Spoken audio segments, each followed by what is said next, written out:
बोलिए कृष्ण कन्हैया लाल की जय। हरि ओम। अद्य शांति अंतरिक्ष को शांति पृथ्वी शांतिराप शांतिरोखदय शांति वनस्पति शांति श्री दिवा शांति ब्रह्म शांति सर्वगो शांति श्यामा शांति रहेधी।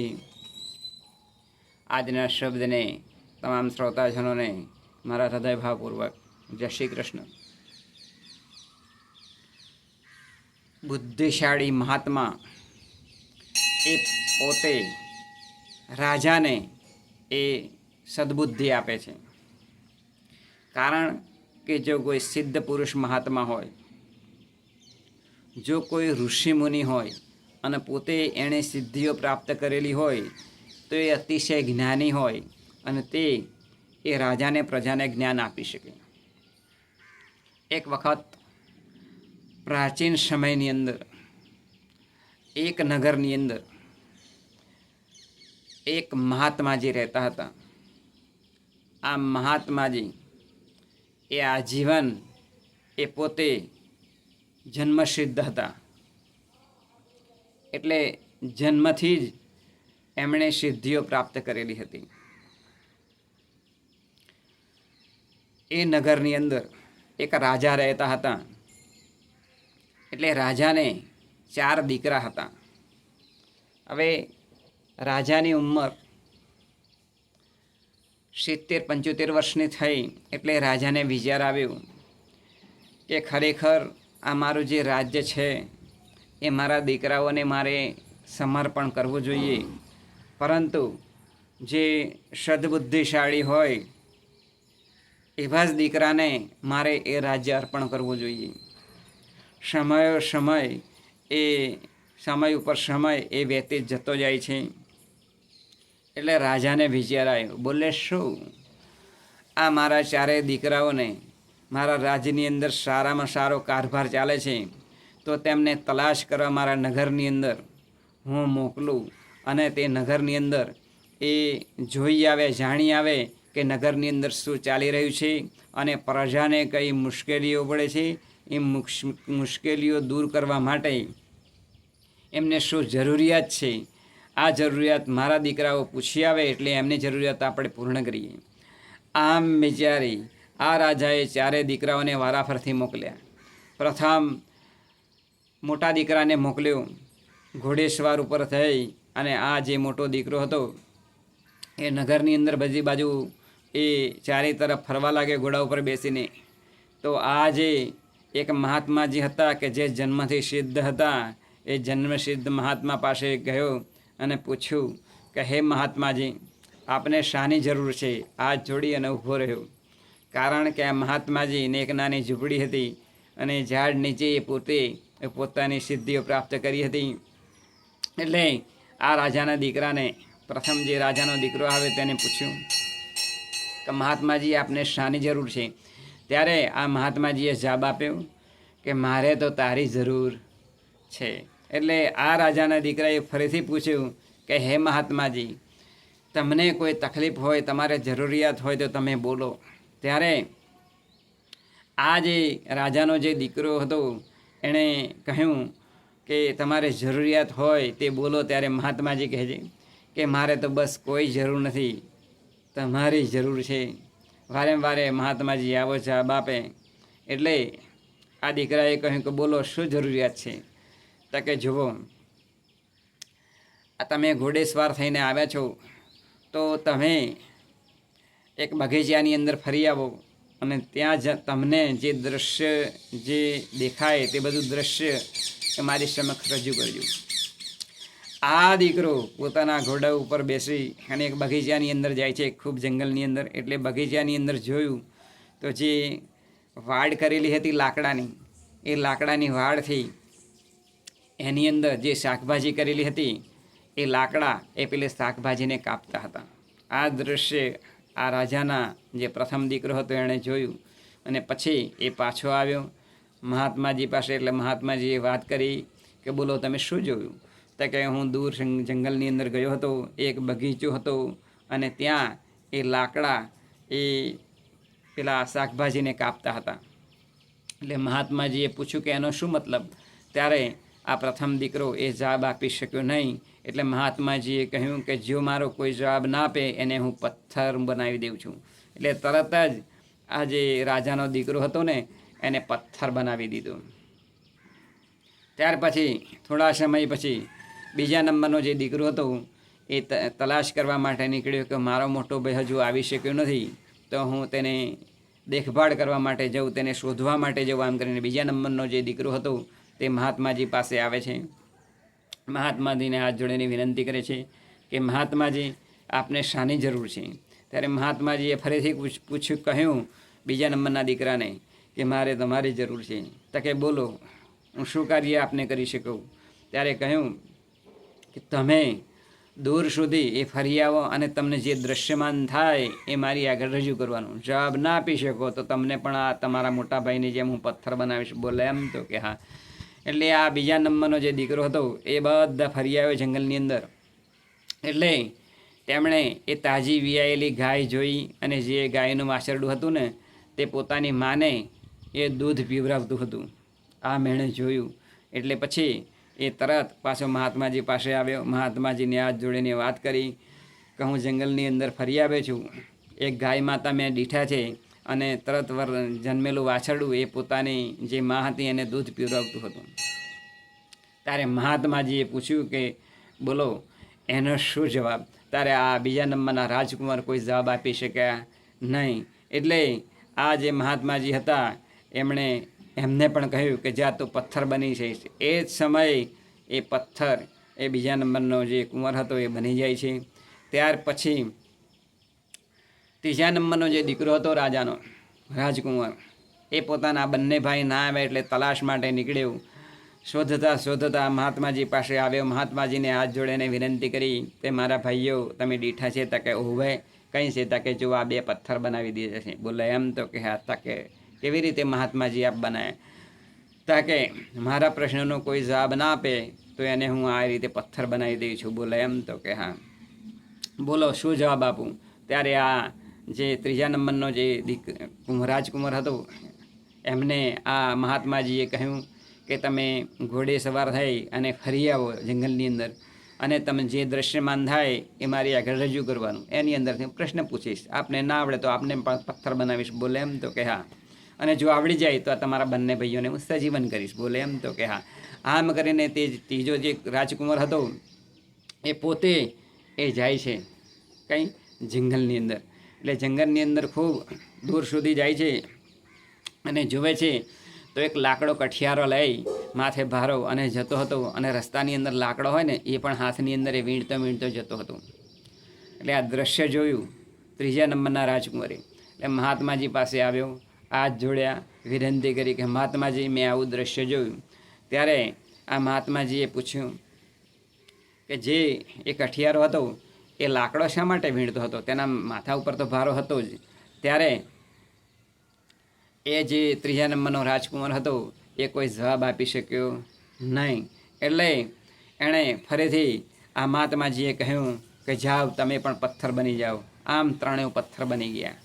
હવે ચોથા નંબરનો જે રાજકુમાર હતો એ ચોથા નંબરનો રાજકુમાર એ આ મહાત્માજી પાસે આવે છે ઘોડેસવાર થઈને. મહાત્માજીને હાથ જોડીને વિનંતી કરે છે કે મહાત્માજી આપને હું સેવા કરી શકું. ત્યારે કે આ તમારા જે ત્રણ ભાઈ છે તેમને પથ્થર બનાવી દીધા છે. મારા પ્રશ્નનો ઉત્તર ના આપ્યો એટલે તમે પણ આખા જંગલની અંદર ફરી આવો. તમને પણ હું પ્રશ્ન પૂછીશ જે દૃશ્યમાન થાય એની અંદરથી. જો જવાબ ના આવડે તો તમને પણ પથ્થર બનાવીશ. અને જો જવાબ આવડી જાય તો તમારે ત્રણેય ભાઈઓ છે ને એમને હું સજીવન કરીશ. બોલે એમ તો કે હા.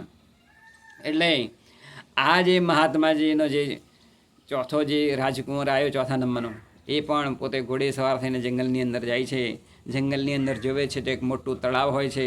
એ તળાવની અંદરથી એ તળાવ જે નાના નાના તળાવો જે ખાલી હોય એમની અંદર એ પોતાનું પાણી એ વહેડાવી દે છે. એટલે કે આપે છે. આ દૃશ્યમાન જોયું. અને ત્યાર પછી આ ચોથા નંબરનો રાજકુંવર એ મહાત્માજી પાસે આવે છે, હાથ જોડીને ઊભો રહે છે.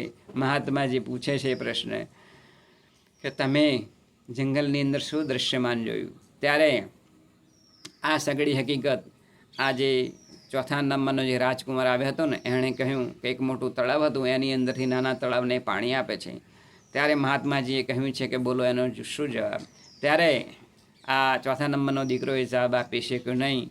એટલે આ મહાત્માજીએ કહ્યું કે જા તું પણ પથ્થર બની જા. આમ ચારે ચાર ભાઈઓ એ પથ્થરની એ સ્ટેચ્યુ સમાન એક આકાર બની ગયા. હવે આ ચારે ચાર રાજકુમારો એ પોતે પોતાના રાજમહેલની અંદર પાછા ફર્યા નહીં. એટલે રાજાએ વિચાર કર્યો કે મારે ચારેય દીકરાઓને રાજ્ય આપવું હતું, અને રાજની અંદર મેં મોકલ્યા હતા કે પ્રજાની અંદર શું શું તકલીફો છે આપ જાણી આવો, એમની આપણે સેવા કરીએ, અને હું જાણું કે કયો દીકરો બુદ્ધિશાળી છે તેને હું રાજ્ય આપું. પરંતુ ચારેયમાંથી કોઈ દીકરા પાછા આવ્યા નહીં. એટલે આ રાજા પોતે ઘોડે સવાર થઈ અને પોતે એ આખા નગરની અંદર નીકળે છે. તો ફરતા ફરતા પેલા મહાત્માજી પાસે જાય છે, અને મહાત્માજીને આ જે રાજા સાહેબ છે એ હાથ જોડીને કહે છે કે હે મહાત્માજી, અમારા દીકરા જે ચાર નીકળ્યા છે તે આપણે કંઈ દેખભાળ કરી છે, જોયા છે? ત્યારે મહાત્માજી કહે છે કે હા, આ રે આ પથ્થર બનાવી દીધા તમારા ચારેય રાજકુમારોને. બોલે એમ? તો કે હા. એટલે રાજા અચંબામાં પામી ગયા કે શું થયું હશે. એટલે આ મહાત્માજીએ મોડીને વાત કરી કે એમને મેં બધા ફરી આવવા માટે કહ્યું, અને એની અંદરથી મેં પ્રશ્ન પૂછ્યા તો કોઈ જ રાજકુમાર મને જવાબ આપી શક્યા નહીં. તમે પણ જંગલની અંદર ફરી આવો, મહાત્માજી કહે છે રાજા સાહેબને, અને એની અંદરથી તમને પ્રશ્ન પૂછીશ. જો એ પ્રશ્નનો જવાબ આવડી જાય તો આ ચારે ચાર તમારા રાજકુમારોને હું જીવતા કરી દઈશ. બોલે એમ? તો કે હા. રાજા સાહેબે કહ્યું કે મારે જંગલની અંદર જવું નથી, પરંતુ આ ચાર ભાઈઓને એટલે કે મારા ચાર દીકરાઓને તમે શું પ્રશ્ન પૂછ્યા હતા એ પ્રશ્નો મને પૂછો, હું એ પ્રશ્નનો તમને જવાબ આપું. બોલે એમ? તો કે હા. એટલે આ મહાત્માજીએ પ્રથમ દીકરાનો જે પ્રશ્ન હતો એ પૂછ્યું કે તમારો પ્રથમ જે દીકરો હતો એને મેં જંગલની અંદર ફરવા માટે મોકલ્યો, તો એણે કહ્યું કે બગીચાની અંદર મેં એક વસ્તુ જોયું. બોલે શું? તો લાકડા હતા, જે લાકડાની વાર હતી એ શાકભાજીને કાપતી હતી. તો આવું કેમ? ત્યારે આ રાજા જવાબ આપે છે કે પૂર્વજન્મની અંદર કોઈ લેણદેણ હોય એટલે કંઈક બાકી હોય એ ચૂકવવું પડે. પૈસા લીધા હોય કોઈની જોડેથી અને ના આપ્યા હોય તો લાકડું થઈને પણ એ સામી વ્યક્તિને કાપી નાખે છે. બોલે એમ? તો કે હા. એટલે પહેલાં પ્રશ્નનો જવાબ મળી ગયો, અને ભોગવવું પડે ને આપવું પડે. જો કરજ કોઈની પાસે લીધી હોય તો બીજો અવતાર લઈને પણ એને આપવું પડે. એટલે આ મહાત્માજીને પ્રથમ પ્રશ્નનો જવાબ મળ્યો. બીજો પ્રશ્ન બીજા રાજકુમારનો હતો. એટલે એ પ્રથમ દીકરાને કહ્યું કે તું સજીવન થઈ જાય, એટલે એ દીકરો સજીવન થઈ ગયો. બીજા નંબરના જે દીકરો હતો એનો પ્રશ્ન હતો. બોલે શું? કે જંગલની અંદર એણે એક ગાય જોઈ વિયાયેલી, અને જે પેલું જે વાછરડું હતું એ પોતાની માને એટલે ગાયને એ દૂધ પીવરાવતું હતું. આવું કેમ? ત્યારે રાજા સાહેબે જવાબ આપ્યો કે જો કોઈ દીકરી સારામાં સારું ભણી હોય અને એના જે પૈસા આવે એ પૈસાથી પોતાની માનું એ પૂરું કરે, એ ગાય અને વાછરડા સમાન છે. બોલે એમ? તો કે હા. એટલે પોતાની દીકરીનું પોતાની માં ખાય તો સમજી લેવું કે પોતાનું વાછરડું એ પોતાની માને દૂધ પીવરાવે છે. બોલે એમ? તો કે હા. એટલે આ મહાત્માજીને બીજા પ્રશ્નનો જવાબ પણ મળી ગયો. એટલે બીજા નંબરનો જે દીકરો હતો એને કહ્યું કે તું પણ સજીવન થા. એટલે બીજા નંબરનો જે પથ્થર બનાવી ગયેલો હતો, પથ્થર બનાવી દીધેલો હતો, એને કહ્યું કે સજીવન થાય. એટલે જે બીજા નંબરનો રાજકુમાર હતો એ પણ સજીવન થયો. જ્યારે ત્રીજા નંબરનો પ્રશ્ન હતો એ પણ મહાત્માજી રાજાજીને પૂછે છે. બોલે શું? તમારો દીકરો એ જ્યારે જંગલની અંદર જે ગયો એટલે એક કઠિયારો જોયો, તેના માથા ઉપર લાકડાનો ભારો હતો, એ લઈને આવતો હતો, ને રસ્તાની અંદર પડેલો લાકડો પણ એ પોતે વીણતો હતો. આવું કેમ? આ મહાત્માજીએ રાજાને પૂછ્યું. એટલે રાજાએ જવાબ આપ્યો, એ કઠિયારાને સંતોષ ન હતો, કારણ કે આ દુનિયાની અંદર જેને સંતોષ હોય ને એ માણસ સુખી. સંતોષી નર સદાને માટે સુખી. માટે એ કઠિયારાને સંતોષ ન હતો, માટે એ લાકડો વીણતો હતો. એટલે આ મહાત્માજીને ત્રીજા પ્રશ્નનો પણ જવાબ મળી ગયો. એટલે ત્રીજા નંબરનો જે રાજકુમાર હતો એને પણ કહ્યું કે તું સજીવન થા. એટલે પથ્થર બનાવેલો હતો એટલે એ પણ સજીવન થઈ ગયું. ચોથા નંબરનો જે રાજકુમાર હતો એનો પ્રશ્ન પણ આ મહાત્માજીએ રાજાને પૂછ્યો. બોલે શું? કે એક મોટું તળાવ હતું, એ તળાવની અંદરથી નાના તળાવની અંદર એ મોટું તળાવ એ પાણી આપતું હતું. આનો મતલબ શું? ત્યારે આ રાજા સાહેબે જવાબ આપ્યો કે જે મહાન માણસો હોય એ પોતાના જીવનની અંદર અઢળક પૈસો હોય એટલે એ બીજાને દાન આપે, વહેંચે, ધર્મશાળાઓ બાંધે, કૂવા અને વાવ ખોદાવે, આમ હોસ્પિટલો ખોલાવે. આમ મહાન માણસો પોતાની અંદર જે કંઈ કમાણી હોય એ બીજાને વહેંચે. એની સાક્ષી પણ આ આપણું રાષ્ટ્રીય પક્ષી મોર એ પણ સાક્ષી પૂરી ગયું કે મહાન માણસો હંમેશને માટે બીજા વ્યક્તિઓ માટે એ ઘણા બધા પૈસાનું એ દાન કરતા હોય છે. એટલે પેલા ઋષિમુનિ પણ સમજી ગયા એ વાત સાચી છે કે મહાન માણસો નાના માણસોને ઘણું બધું દાને કોઈને કોઈ પણ રીતે જનસેવા તરીકે આપતા હોય છે. માટે આ જે મહાત્માજી હતા એમને ચોથા જે રાજકુંવર હતો એનો પણ જવાબ આ રાજા સાહેબ પાસેથી મળી ગયો. એટલે ચોથા દીકરાને કહ્યું કે તું પણ સજીવન થા. આમ ચારે ચાર રાજકુંવરોને આ મહાત્માજીએ સજીવન કર્યા અને રાજા સાહેબ પણ એમના ચરણની અંદર હાથ નમાવી અને ખુશ થઈ ગયા કે આ મહાત્માજી આપ ખૂબ જ્ઞાની છો અને આવું જ્ઞાન સતત અમારા રાજકુંવરોને આપતા રહેજો કે જેથી અમારા રાજકુંવરો મહાજ્ઞાની થાય અને જે મારું રાજ્ય છે એ એમને હવે હું સુપ્રત કરવાનો છું તો એ મારું રાજ્ય અને કારભાર પણ સારી રીતે ચલાવી શકે. આમ આવી રીતે જો રાજકુંવરો જ્ઞાન મેળવે તેવી રીતે પણ આપણને જો અતિશય જ્ઞાનનો બહોળો એ વિચાર આવે અને જ્ઞાન વધતું ને વધતું જાય તો આપણે પણ સારામાં સારું આ દુનિયાનું રાજ્ય એ ભોગવી શકીએ. એ જ આજના શુભ દિને પ્રાર્થના બોલી. કૃષ્ણ કનૈયા લાલ કી જય.